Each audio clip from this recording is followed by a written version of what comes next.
ஸ்தோத்திரம்.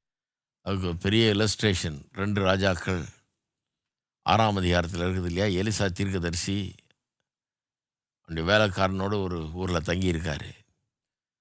அது பக்கத்தில் ஒரு ராஜ்யத்தின் ராஜா. எலிசா தீர்க்கதரிசினாலே எரிச்சல் அந்த ஆளுக்கு. ஏன்னா படையெடுக்கலான்னு பார்த்தா, இஸ்ரவேல் ஜனங்களுக்கு எதிராக படையெடுக்கலான்னு பார்த்தா, என்ன பண்ண போகிறாங்கிற இவனுடைய தந்திரமெல்லாம் அவனுக்கு வெளிப்பட்டுருது தீர்க்கதரிசிக்கு. அவன் அந்த ராஜாக்கிட்ட சொல்லிடுறான். சொல்லி அதனால் அவங்க ரெடி ஆயிடுறாங்க.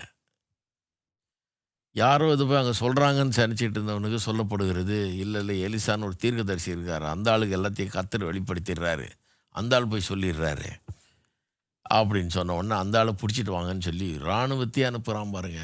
ஒரு நாள் தூங்கி எந்திரிச்சு வேலைக்காரன் வெளியே வரும்போது பார்த்தா இராணுவம் சுற்றி நிற்கிது. ஐயோன்னு ஓடி வர்றான் அவன். குதிரைகளும் குதிரை வீரர்களும் சூழ்ந்து கொண்டிருக்கிறார்களேன்னு எலிசா தீர்க்கதரிசிகிட்ட வந்து அழுகிறான் பாருங்க. அவன் தீர்க்கதரிசி சொல்கிறாரு, அவர்களோடு இருக்கிறவர்கள் காட்டிலும் நம்மோடு இருக்கிறவர்கள் அதிகம் அப்படிங்கிறார். ஒன்றும் பார்க்கல, ஒன்றும் பண்ணல, பேசுகிறாரு. ஏன்னா நம்புகிறாரு, தேவன் தமக்கு பயந்தவர்களை சூழ்ந்து தேவ தூதர்களை பாளையம் இறக்குகிறார் என்று நம்புகிறார் அவர். இது பார்த்து சொல்கிற காரியம் இல்லை, அது ஜன்னலை திறந்து பார்க்கறது இல்லை, வெளியே போய் பைனாக்குலர் வச்சு பார்க்கறது இல்லை, யார் யாரெல்லாம் நம்ம சூழ்ந்து இருக்கிறான்னு கிடையாது. விசுவாச கண்களால் பார்ப்பது, வசனம் சொல்லி இருக்கிறதுனால பார்ப்பது, கர்த்தர் எப்படிப்பட்டவர்ன்ற அறிவு இருக்கிறதுனால பார்க்கிறது. நீங்கள் என்ன பார்க்குறீங்க? உங்களை சூழ தேவதூதர் பாளையம் இறங்கி இருக்கிறார் என்பது பாருங்கள்.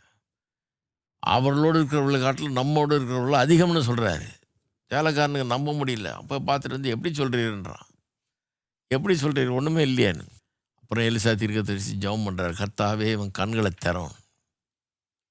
நான் பார்க்குற மாதிரி அவன் பார்க்குறது கண்களை திறந்து காட்டும்.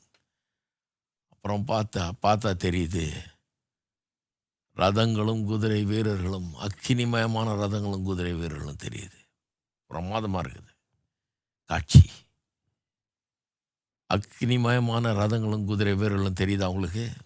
உங்களை சூழ பாதுகாக்கும்படி கர்த்தர் அனுப்பி வைத்திருக்கிறார் என்று வேதம் சொல்லுகிறது.